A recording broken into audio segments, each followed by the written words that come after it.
Yes, it's time for another episode of the Three Thought Podcast, and today we have Thomas Bjerre again for a second time in our episode after a wonderful episode with a discussion about Red Dead Redemption and cowboys. Today's episode is much different, but still exciting as always. We're going to talk about war stories, and more specifically, we're going to talk about the Iraq War. And Thomas, if you could explain to us your specialty in this matter. Sure. Well, first of all, I'm not a historian. I do mostly cultural studies, and so my take on war, including the Iraq War, has primarily been looking at cultural representation, so war films and novels and so on. That's my take on it. But of course, a certain amount of historical knowledge is needed in order to place those stories in a context. And just to speak for everyone in this room, we also have Rasmus and Bubba in this room. You know, you're getting a bit old when you're referring to something as history as when it happened when you were like 6 or 10 years old. So yeah, the times are changing. So yeah, and Bubba, obviously you have a special interest in this matter. Well, I wouldn't say I have a special interest in, but it is something I find kind of fascinating. I also wrote a paper about it in foreign policy, but that was more about the media's approach to how they sort of, I wouldn't say helped create the Iraq War, but they sort of, they weren't that critical, and that had a lot to do with 9/11, which we're also going to get into, because you cannot talk about Iraq without talking about 9/11. Yeah, exactly, and I also wrote some papers about this, but it was mostly on conspiracy theories with Casper Gottlieb. When you also had some classes with. No, I did not have conspiracy. No, it was Rasmus. But yeah, so Barbara, could you please explain the Iraq War and the anniversary of it? Yeah, well, it had an anniversary almost 2 months ago, a 16-year anniversary. It happened in 2003, and it is probably, many people today see it as the big second blunder of American war. The first was Vietnam War, and now we have Iraq War, and it's extremely unpopular in today's media because it didn't go very well. But at the time it happened, Bush was extremely popular, and everybody basically supported the Iraq War because they were attacked during 9/11, and there was this talk about if Saddam had something to do with it and changed to this weapons of mass destruction, and there was a lot of false information in the media at the time. So a lot of people actually supported the war, but as it keep going on, it seems like there was no end in sight. It basically became more and more unpopular, and as we're starting to realize that these weapons of mass destruction wasn't there, it plummeted in approval ratings. And at the same time, even when we got Saddam, there's this aspect, how do we even get out of this? Because you have a country that you sort of have to try to fix now that you have sort of destabilized it by invading it, and they don't have a leader, and how do you try to make this to a democracy as they also wanted to do? Yeah. So it's a mess. Yeah, it is a mess. Yeah, and also the Iraq War, the whole thing after the 9/11, there was this whole spin. I think we can agree, because one of the things I remember from my conspiracy theory classes was that the whole notion about that the Americans right after 9/11 didn't really support the potential Iraq War or something before the Bush administration, came with this whole thing about how Iraq was involved in the 9/11, all those kind of things, even though that was not the case. So what are your take on that, Thomas? Yeah, I mean, history is the judge on that. I mean, there was within the administration, not actually Bush himself, but some of the old hawks that were left over from his father's administration. On that same day, there was an effort to create the idea that Saddam was directly involved, and that was being pushed through. and it ended with Colin Powell, who was Secretary of State at the time in the UN, showing all these photos of satellite surveillance photos of WMDs being hidden here and there in Iraq and so on. So it was built on deliberate lies. Now the reasons for this push to invade Iraq is still being debated, but the fact that the WMD argument, which also was what drew Denmark into Iraq and the rest of the coalition of the willing, so-called, this was based on lies. And of course, in January of 2004, so less than a year after the U.S.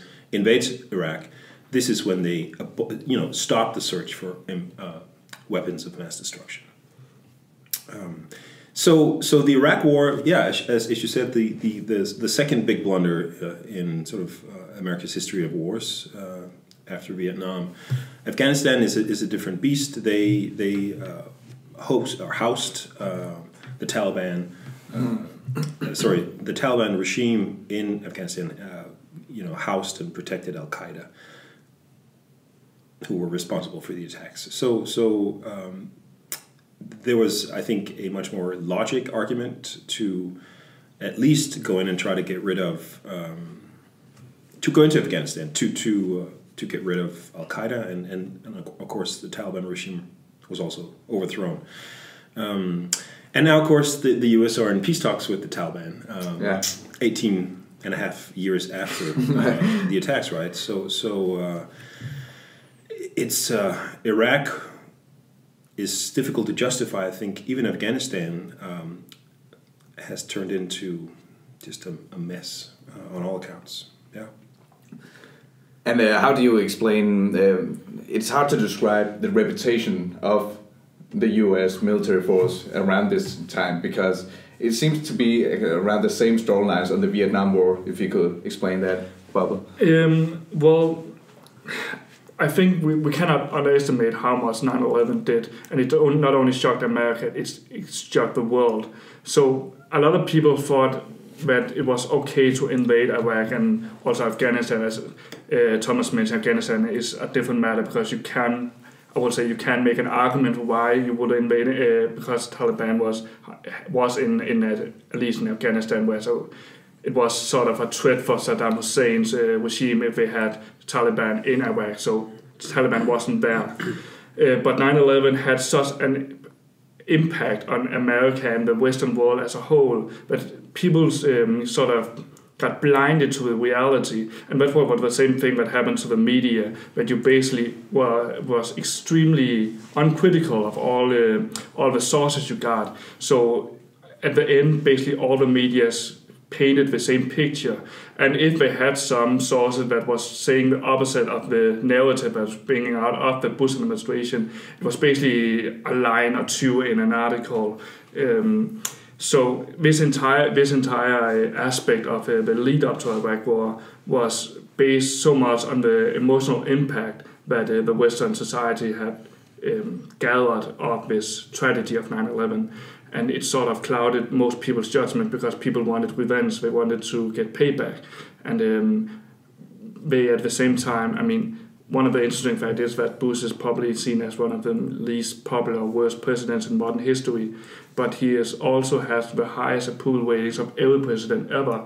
Right after 9/11, it was like 91 or 92%. So it was like a result of this national patriotism that occurred. You have to support your leader. You have to support the commander in chief, because he is the face for America. So basically, everybody supported the Bush administration, or Bush as a person in the early start of 9/11 and ongoing, and even nobody wanted to basically in Congress and Senate to say that this is wrong. All of them was basically on board because of this tragedy.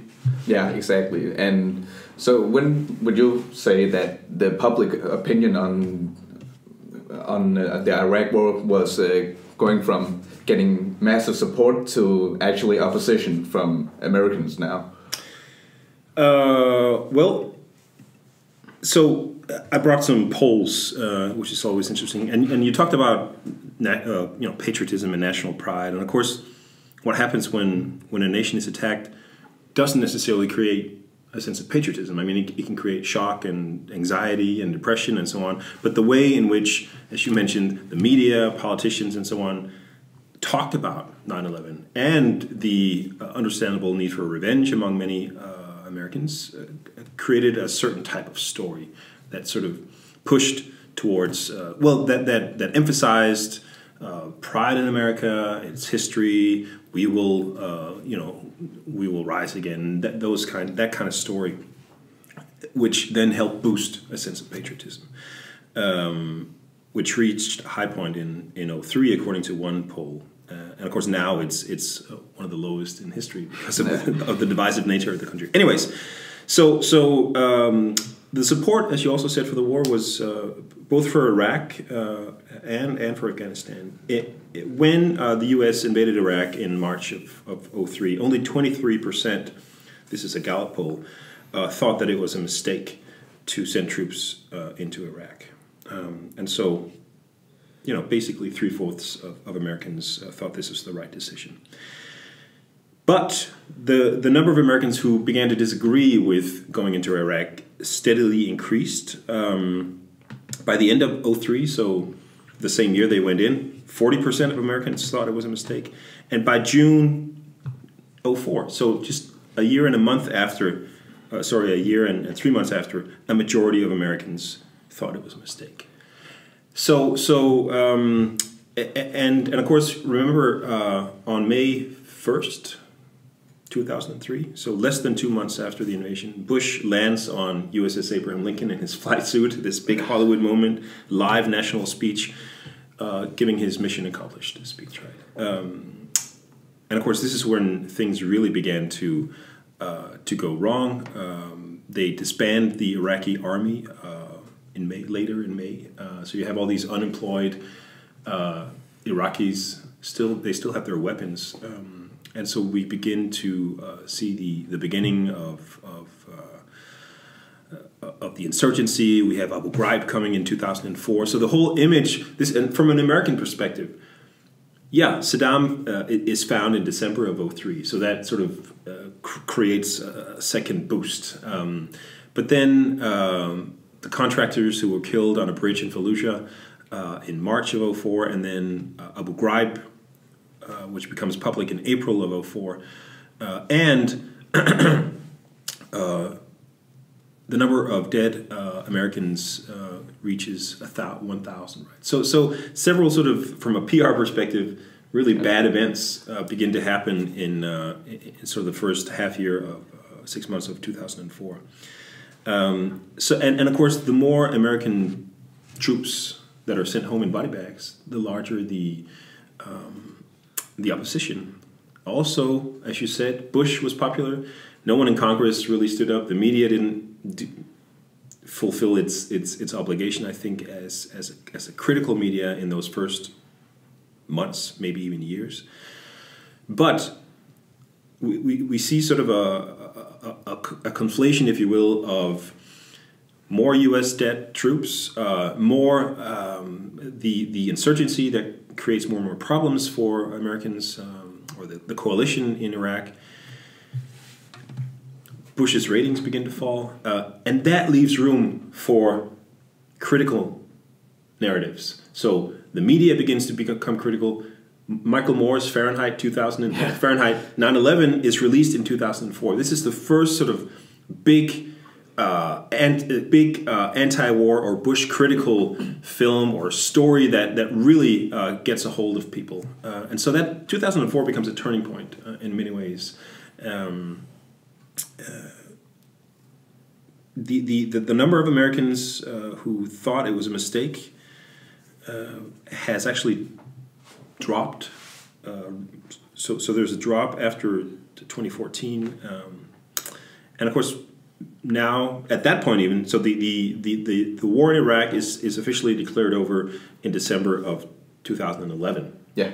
So since then, Americans are still there, but not as a fighting force. They're training local troops and various sort of other roles. But this means that the number of Americans sent home in body bags, is much smaller. And so for for many Americans now, there's not that constant news footage of America, being dragged down in Iraq. It became a negative story, right? Like Vietnam in many ways. Yeah, and that was basically the same thing I found. It was interesting you brought up Michael Moore, because when I made my exam paper, one of the things I found was a speech he made to the Oscar in 2003, 3 or 4 days after they invaded Iraq, and where he was extremely critical of Iraq war, and basically everybody in especially in conservative media like Fox News just hammered him and said he was unpatriotic and he was a traitor to the country. But as Thomas said, it happened to someone like Sean Penn, who was also one of the few sort of celebrities to voice criticism, and he was called a Bin Laden lover and a traitor and so on conservative talk shows. Yeah, it was basically the same thing like Moore was called. Yeah. But as Thomas also mentioned, that it's important to remember that a lot of people sort of have this idea that the media was a propaganda arm for the government, and that's not true, because as he mentioned, it was extremely uncritical in the start of the Iraq war, but it was only like 6 months to maybe a year, and then all the criticism started, and it basically became more criticism than support in the media in terms of the Iraq war. Can I mention also an important part in this discussion about to what extent the media served as a propaganda arm of the Pentagon and the White House? Now, the Pentagon or the U.S. military started this embedment program with the war in Iraq. The relationship between the military and reporters was horrible after Vietnam, right? Because there's still this belief that the news media sort of turned the tide and helped Americans, or made America lose the war in in Vietnam. And so during Desert Storm, the first Gulf War, the military would ship journalists out into the desert to show them this is where a battle took place, but they'd removed the bodies and so on, and so that created immense criticism. Journalists felt they were being controlled and couldn't do their job freely. So based on that, they created this embedment program where journalists could apply to be embedded with American troops, and from a journalistic point of view, and this offered unique insight and access. They would go on missions with troops and so on. But the criticism of this whole embedment program, one criticism is that it's basically part of the propaganda machine, because and studies have shown this. The kind of reporting that came out from embedded reporters was almost always from the point of view of the soldiers. They never talked to civilians, and so it sort of skewered the way the war was being reported. So focus on U.S. deaths and not civilian deaths, and so on, right? So that, I think, is an important part of that discussion of the media's role and how the Pentagon tried to sort of control what they wrote about, even though they had full access, right? Yeah, for sure. That's also one of the big problems. We also have, besides that, when you're talking about the media and basically only focus on the American troops, the media, all the sources basically only came from American or other Western country who was involved in Iraq. Yeah. They didn't take sources from other news sources that was against the Iraq war, like France was a huge opponent of the Iraq war. They basically didn't take any sources from there to their reporting in the start. And that's also one of the problems, that it became very one-sided in the early reporting of the Iraq war. Yeah, and all of those criticisms actually led to huge number of war stories regarding this subject. A lot of literature on, the Iraq war, wars in general, you're a professor at the War Stories. Can you tell us a little bit in detail what the studies is about when it comes to war stories? Well, obviously there's a long tradition, so that goes back to Homer, the Iliad, and the Odyssey, and so on, of telling stories about war, which makes sense because wars are horrible events. They traumatize people, they rupture lives and societies, and so obviously people want to somehow to make sense of that. And one way of doing that is by telling stories. One of the sort of the big paradoxes, if you look at the history of war literature and the tradition, one of the big debates is, this also came up after World War II and when the horrors of the Holocaust became apparent.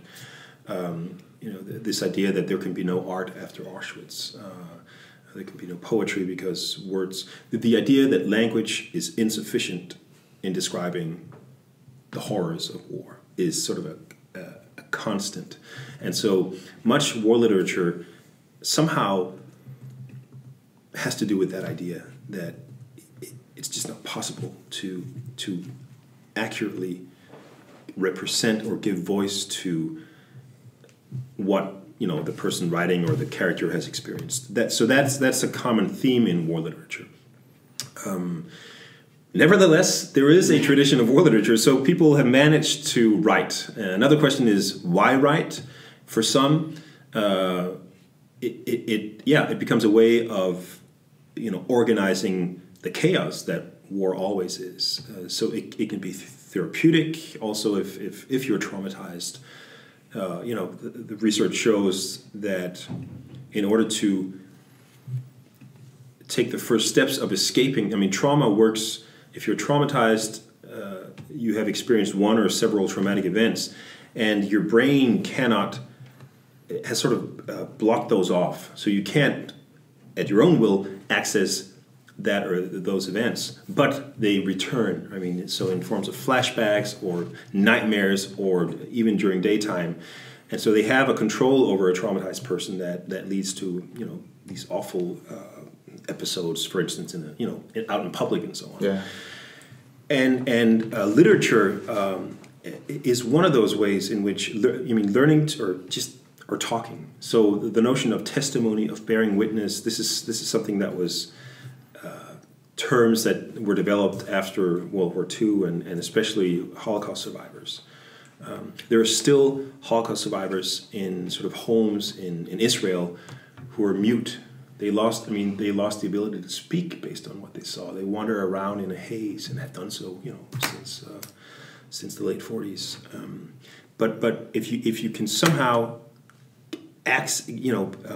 put words to it, begin to put words to it, then that mess and the fracture of time, the inability to access what happened, can become more organized, and you can sort of write or tell your way, not necessarily out of your trauma, but it can help you place it in the context or that is your life, and it doesn't sort of take up the entire space of your existence. And so there is this tradition of war literature. America has a long tradition because they fought many wars, starting with the Revolution and basically the cliches that every generation has had its own war, and that's almost true. There are some, obviously, every war produces its own type of literature, and every new, the writers that write about each new war also, of course, they build on what is the tradition that is out there, or they deliberately go against it to say this war is completely different. This is not your grandfather's war. That type of thing. When the first writing that came out sort of began to appear about Iraq and Afghanistan by Americans, it was actually some of the first was by soldiers themselves on so-called mill blogs. So they would do these blogs if they had access to the internet from their bases and so on in Iraq and Afghanistan, and often the stuff they would write would not coincide with the official Pentagon narrative. So many of these were closed. That created an outcry, and some of them are out as books now. It wasn't until, if you look at fiction, it actually took a while. The first novel came out in 2004, I believe, but it really wasn't until 2013, 14, 15, The Yellowbirds by Kevin Powers and Billy Lynn's Long Halftime Walk by Ben Fountain, two novels that came out a month apart in 2012, I believe. and garnered a lot of critical attention. Phil Klei's Redeployment, a collection of stories, won the National Book Award a few years later. And so now there is we can say, well, there is sort of a subgenre of war and terror fiction, American war and terror fiction. A lot of them are inspired by, yeah, they build on the tradition of Hemingway and so on. But a lot of these writers have gone into MFA programs, creative writing programs at American universities, and so they've learned the tools. Some of their professors have been Vietnam veterans. Yeah. So there's an interesting connection to the tradition and history of war writing. There's also an institutionalization of many of these writers. One of the most recent novels that came out is called Cherry. And this is an example of how it's pitched as something different, more authentic, because one of the long debates in war literature is who has the right to write about this. And one argument is, well, if you can't write about it if you haven't fought. If you haven't experienced war, you can't possibly write about it in a way that is true. Or authentic. And authentic. And the best counterexample of that is always Stephen Crane's The Red Badge of Courage, this great and very famous Civil War novel written by Stephen Crane, who wasn't born when the Civil War was fought. And also some of these novels that come out now that, if you ask veterans, some of their favorite war novels are written by non-veterans. So it's an interesting debate. But I forget what I was saying. I veered off. Cherry, this novel called Cherry, and I forget the author's name. But because that many of these writers have taken creative or MFA programs, and so it's been institutionalized. Here comes a writer who's pitched by the book industry as the real thing. He's currently serving time in prison for a bank robbery. It's also a novel about a veteran and about, I think it's in Ohio, and about the opioid epidemic and so on. So of course, now that there's a tradition of war writing being written by a particular type of veteran who's gone to the university, it's always a good story to have someone, well, this guy, he's the real thing. Hacked out on a prison typewriter I think is what it says on the back of that book, right? So, but I mean, I'm starting to develop a research project now dealing with Danish veterans. We don't have this tradition in Denmark. No. We don't have a very long veteran tradition because we haven't had a war tradition since 1864. So, yeah, the Balkans, those were peacekeeping missions, but until Denmark became part of the coalition of the willing, we haven't really had that tradition. So we have veterans from the Balkan wars, and now we have veterans from Iraq and Afghanistan. There are no creative sort of programs where they learn how to write about this, and I think an important part in this is getting their stories out there. That's part of the reintegration process, part of how the rest of society becomes aware of their experiences rather than relying on journalistic or other sort of media accounts. I think that's an important element. And in the States, there's a long tradition of that, of veterans actually creating what becomes the sort of traditional way of writing about war, of writing about that experience. In recent times, I think Tim O'Brien is the best example of that. Served in Vietnam, has written a number of books. The Things They Carried, probably my favorite war story. And many of these new writers, I mean, have learned a lot from Tim O'Brien. The way he writes about the effect of war, what it does to the mind, So that deeper psychological awareness is part of the American war literature tradition now. So you would say that these war stories, they have been essential in capturing the individual struggles that comes with the soldiers' lives when it comes to these wars. The criticism, of course, is that well, what about the other side? What about all these dead civilians and so on? But I mean, as a soldier, you're placed somewhere and you're asked to do something. I think the larger discussion of accountability has to be aimed at politicians, the ones who decide to say. Obviously, you also have some of these war stories who it's not from the soldiers' perspectives, but sometimes you have civilians. For example, one of the books I think about is The Boy in the Striped Pajamas, where that's a book where you have the perspective of a German boy just living in World War II during the Nazi Germany, and just reflecting on how it is being a boy and living under innocence while all these horrible things are happening in your own backyard and all those kind of things. But so we also had some questions for this episode. And Rasmus, if you could read them. Yeah, we have the first one. You had something about it just now. It's Sabine, one of the students of American Studies. She asked, what's your favorite war story, or which war story had the biggest impact on you?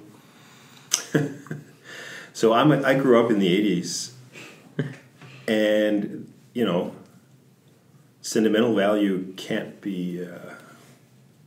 It's powerful stuff. I was a big fan of Sylvester Stallone.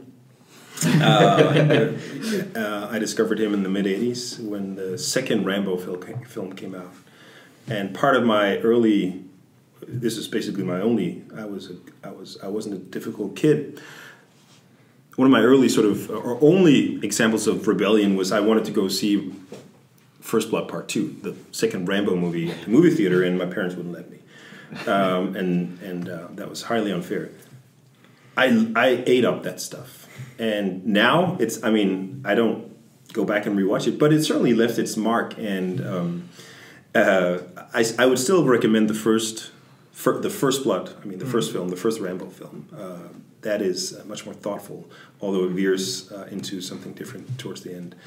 It's still they're still fun movies, but I mean, for a long time as a kid, Rambo, I mean, was the shit. And then I think I still remember watching Saving Private Ryan when it came out in '98, and that famous and trend-setting, influential opening scene that depicts D-Day, the chaos of D-Day, and every war film that's been made since then has builds on that way of depicting war. Again, the confusion, the chaos, the randomness, the utter randomness of who gets to die and who doesn't. That had a huge impact. And this is when I was an English student, reading Tim O'Brien's The Things They Carried, just blew my mind. So from Rambo to Tim O'Brien, it's quite a span. Yeah, and just to, Sabine's question could actually be asked to all of us. Bobby, do you have any favorite war stories? A favorite war story? Just checking the archives. I would actually say I think First Blood, the first Rambo movie, is I guess a pretty great war story. I mean, it is a bit over the top, not as the sequel and the sequels after that, but I think the way they're depicting a war veteran is pretty good, because one, Vietnam War, they were treating him like shit, and two, he's basically become a bum because he was sort of this hero, or as he said, he was in charge of $1 million equipment in Vietnam, and when he gets back, he can't even get a job parking cars. I think that's a pretty good description of how they're feeling, that they're sort of this disconnect from what sort of status and what they did in Vietnam to how their life is when they're getting back there. So I think that has great social commentary. I don't know if I would say I have any other great war stories. I haven't not read a lot of them, and I don't see a lot of the war movies because it doesn't particularly interest me. But I am probably over the summer going to read Farewell to Arms by Hemingway, which I'm looking forward to. Yeah, one of my favorites is a local story I heard here. Actually, it's one of Bob and I's favorite stories we heard in Denmark. It's a local baker. If you could explain that story. So an oral story, in other words. It's not really a war story per se. It's more a person who is a veteran, I believe, in I believe it was Afghanistan. It was one of my best friends who was neighbor to this guy, but he's just an interesting character because he hasn't been in any warfare at all. But basically, his entire identity is about being this war veteran, and he was the baker. Yeah, he basically just baked bread all day, but he still had PTSD. So I think he have experienced some people coming home and maybe lost a limb or some friends of some sort.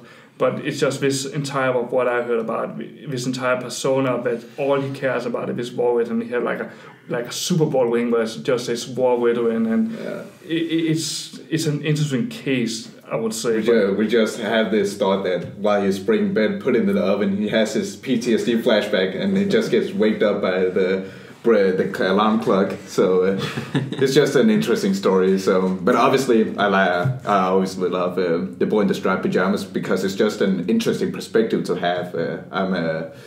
I had a great interest in World War II, so obviously because it was just such a different war compared to a lot of the other wars. Because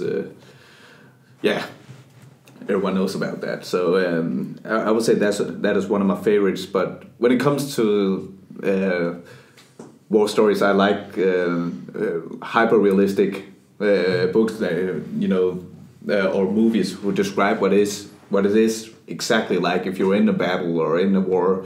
For example, something like A Battle of the Bastards, even though it's pure fiction, but in Game of Thrones, that one was just pure joy to watch. You know, how that battle unfolded, because a lot of it was, you get the perspective how it is like the pure randomness, as you explained, when you're in a war like that. So I enjoyed that one quite a bit. So then we have a second question for Thomas. Yeah, and it's also Sabine who asked this question, and it's a little bit different. She asks, it seems that war stories, for example, in movies come in surges, and there is a quote-unquote dead period after that. Why do you think war stories seem to appear in clusters? I think the easy answer is because wars appear in clusters. I mean, so a war begins and maybe ends, and then that will be explored. But if we stay with Iraq, most of the films, the American films about the 9/11 wars, if you want to call them that, or the War on Terror, are about Iraq. Lone Survivor is Afghanistan, but basically all of the others, sort of fictional war films, are about Iraq.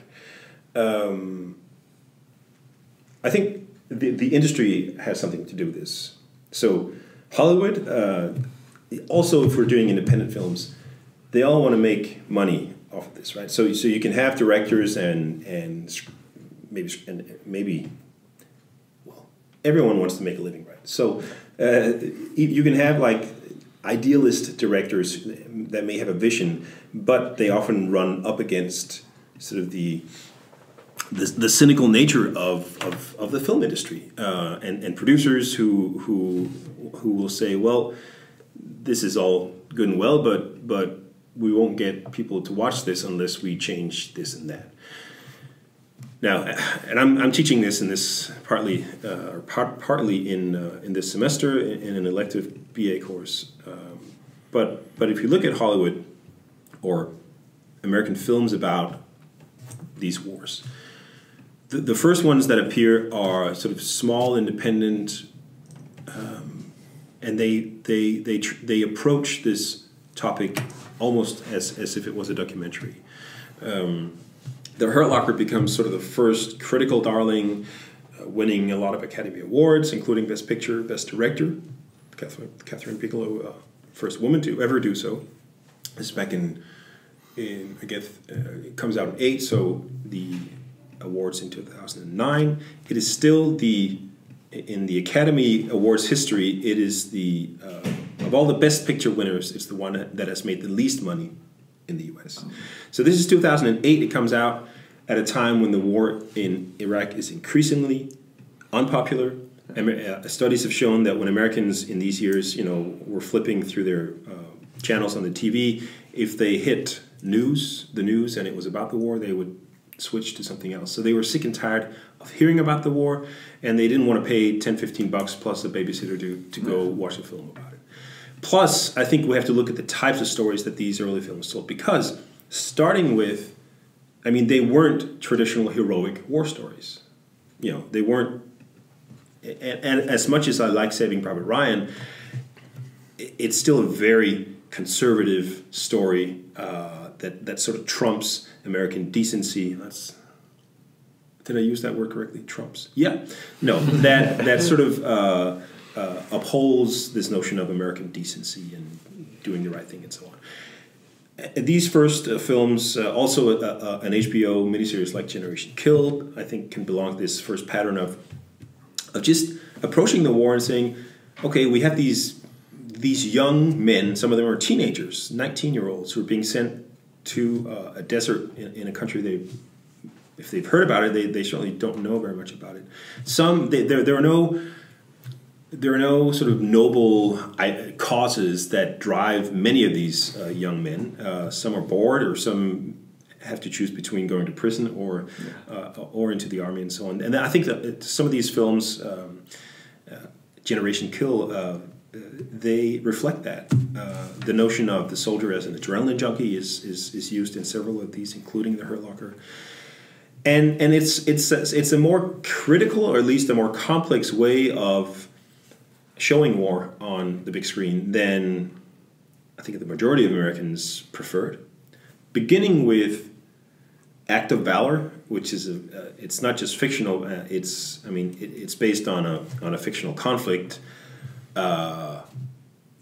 Chechnyan terrorists smuggling nuclear warheads into the States via Mexico. So, I mean, you can see the segment that would eat this up. But it featured real-life Navy SEALs and so on. And then we have, traditional heroic narrative about contemporary times. And then we have the Mark Wahlberg picture, Lone Survivor, based on a true story about, this mission gone horribly wrong in Afghanistan. And the title says it all. That drew people in. Yeah. And then comes Clint Eastwood with American Sniper, the highest grossing war. It surpasses Saving Private Ryan, $350 million. It's the highest grossing film in North America that year, and globally it's only surpassed by whatever Transformers film was released that year. I forget which one. So, and I just taught American Sniper earlier this week. It's grounded in authenticity. A real person, Chris Kyle, who wrote a memoir. But as if you look at the type of narrative, I mean, it's very much the heroic narrative. Bradley Cooper, who plays Chris Kyle, was attached as producer from the get-go, right when the script was ready, and studio after studio turned him down because of these Iraq war films not making money. So they were considered box office poison. Then he began to pitch it as a modern Western. So we've talked about this, right? And it is. It's a town tamer Western. You have this guy who grows up in Texas. He's told from an early age by his father that he has a special talent, just as the Western hero has exceptional abilities and so on. The new frontier is Iraq. In the book, he calls Iraqis savages, like American Indians were called savages in Westerns. There is a shootout at the end, not in the sort of the main street, but a sniper shootout, a record-breaking length, and so on. And that was eaten up by the American public, except those who opposed the war. I mean, it reopened the whole passionate, fierce debate about the reasons for the Iraq War in the first place. Michael Moore tweeted, in my family, we always considered snipers cowards, because he had a family member who was killed by a sniper, I believe. Palin is out there. So the film becomes divisive, but it brings enough people in. So we've seen a change, and I'm still answering Sabina's question, I guess. A change in the way that Iraq, let's just stay with Iraq, is America's war in Iraq is being represented. And I think this is immensely important.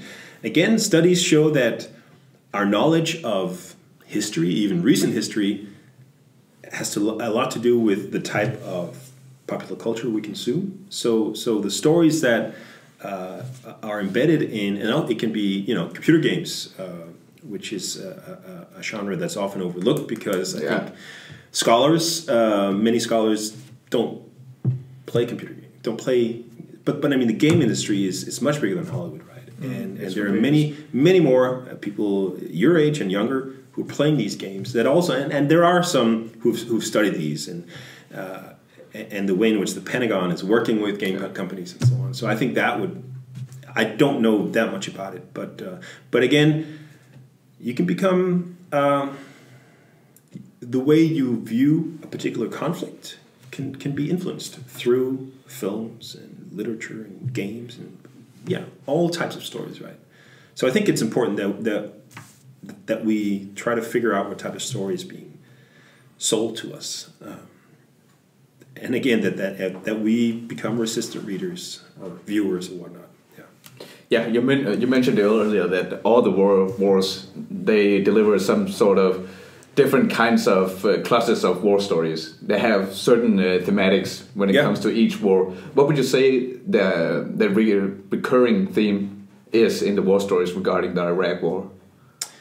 First of all, let me start with sort of not necessarily themes, but tropes. or sort of recurring motifs, or even just images. So World War I produced, the trench. The trenches is sort of one of the defining images of World War II. Barbed wire, mud, stalemate, just the pointlessness of that slaughter.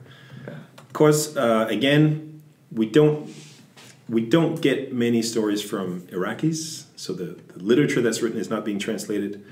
The films don't open here and so on. So if I stay with the U.S. stories, sand, sand everywhere, sand. Every novel that's written about Iraq, and especially Iraq, that runs through the whole thing. Also, a common theme is the difficulty of reintegrating, and that's certainly one that every war has. That's a theme in literature of every war. But I think it might be even stronger here. An attempt to understand the beast that is war, but not being able to. There's not a lot of sort of consideration of the larger political implications.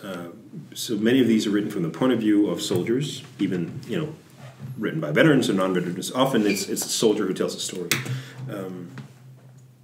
I'm teaching a novel next week written by Elliot Ackerman, who was in the Marines, who fought in the Battle of Fallujah, the most brutal battle of the Iraq War. There were 2 battles of Fallujah. His first novel, Green on Blue, is not about an American. It's not about battle. It's told from the point of view of an Afghan boy caught in this struggle. So there are a few attempts at sort of trying to understand the other, if you will, but mostly it's about individual American soldiers struggling out, in country and struggling at home. That seems to be sort of the overall tropes. Yeah, it might be. When we look back in a generation or so, it's easier to, because this is still, books are still coming out and so on. I was talking with one of my best friends over Easter, and we talked about Pat Tillman, who was basically became this symbol of American masculinity and patriotism.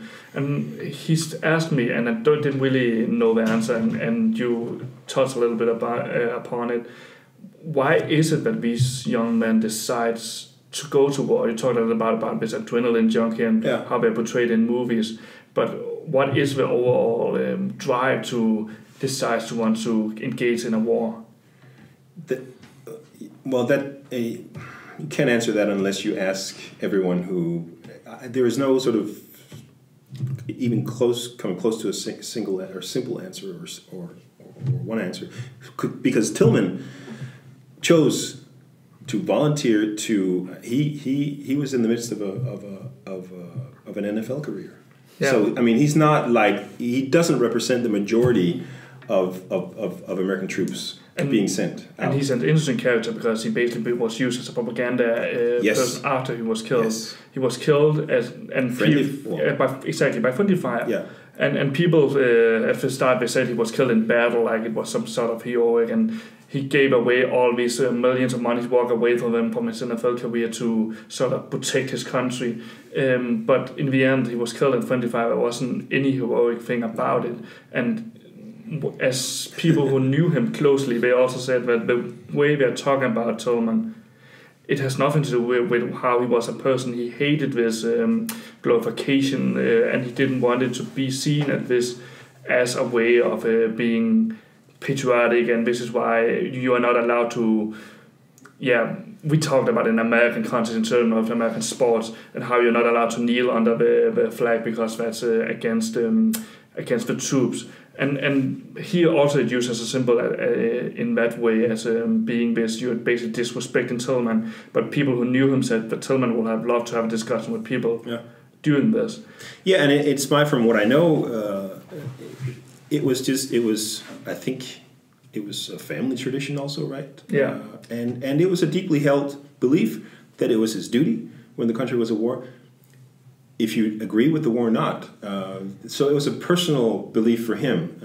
I think he said something that he was the only person in his generation, in his family, who hadn't gone to war. His father was in Vietnam, I believe. And I think that explains part of it. But and of course, what also happened as the need for more troops arose, the army had to lower its standards. So to begin with, if you had, a criminal record, you were turned away. If you had, some psychological issues, you were turned away. They began to take in people with all sorts of problematical backgrounds. Let's just put it that way, which muddied the pool even further. People who, again, didn't want to, had no intention of going, but then got caught doing something they shouldn't have, and I don't want to go to jail, so I'll go to Iraq or Afghanistan. It's so I mentioned Generation Kill, which it's an HBO miniseries, 7 episodes, I believe, but it came out as a book written by Evan Wright, who was embedded with the first recon Marines, the first guys who crossed the border into Iraq in March 2003. He wrote some articles for Rolling Stone magazine, and it became a book.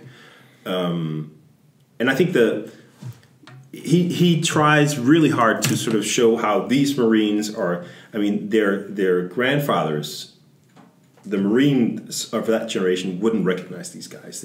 He writes something to the extent of they grew up on Jerry Springer and internet porn, and to them, motherfucker is a term of endearment and so on.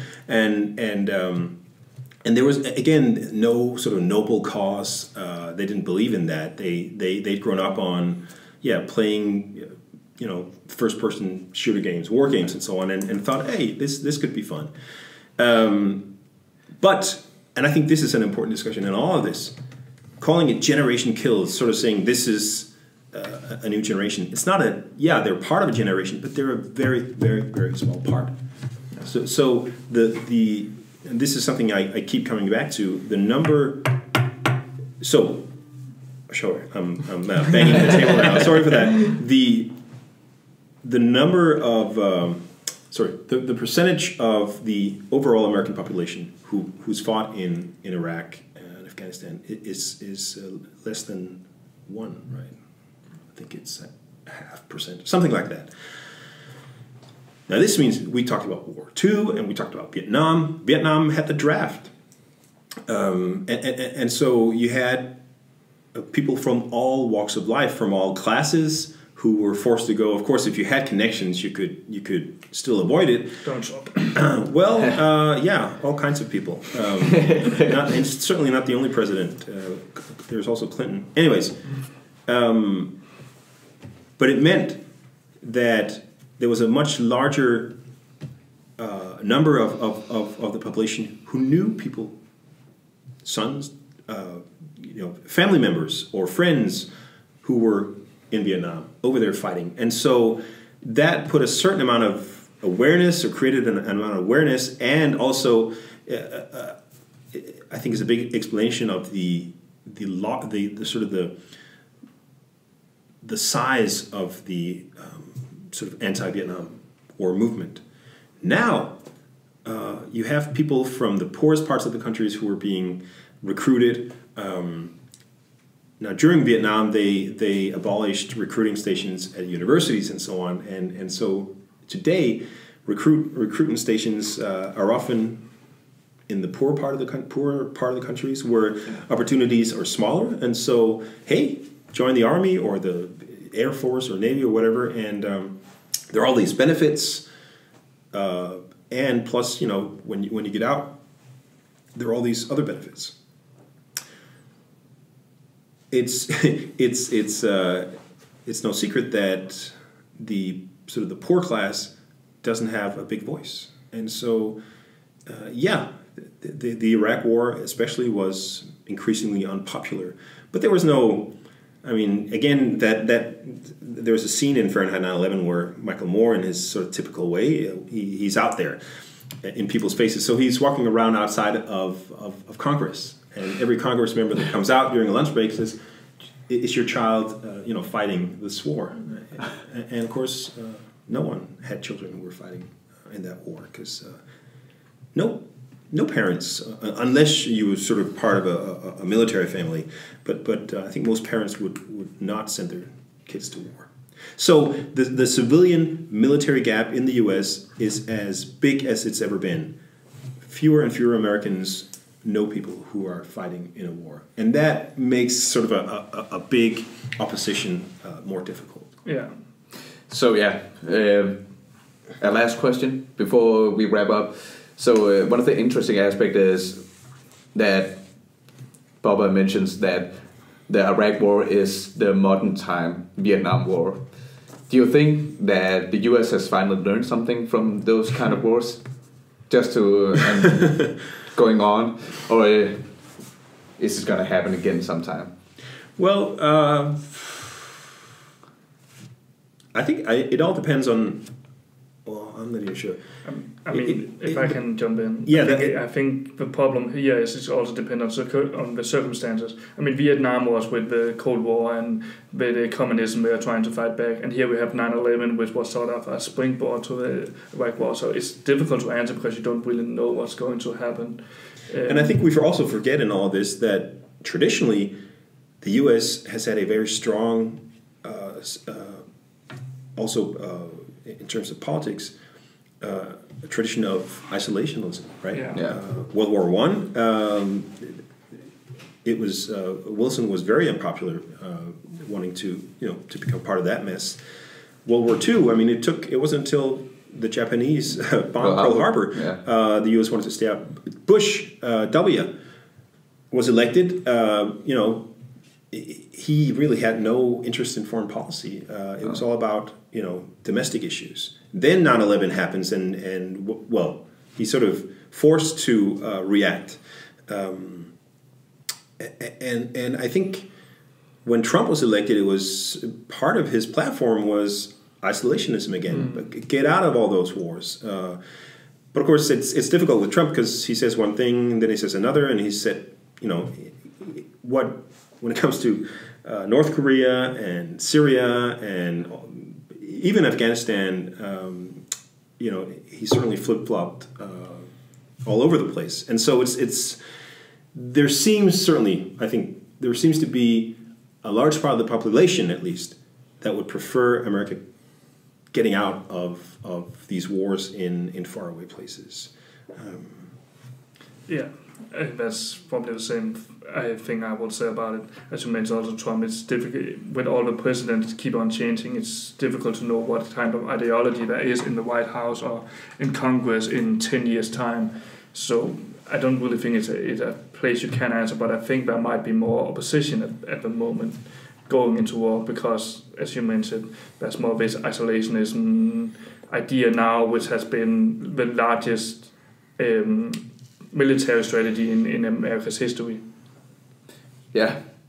Well, I guess we're going to wrap this up then. And thank you, Thomas, for being here again. Thanks for having me. It's always great to have someone who knows something about the subject. So yeah, that's the end of this episode.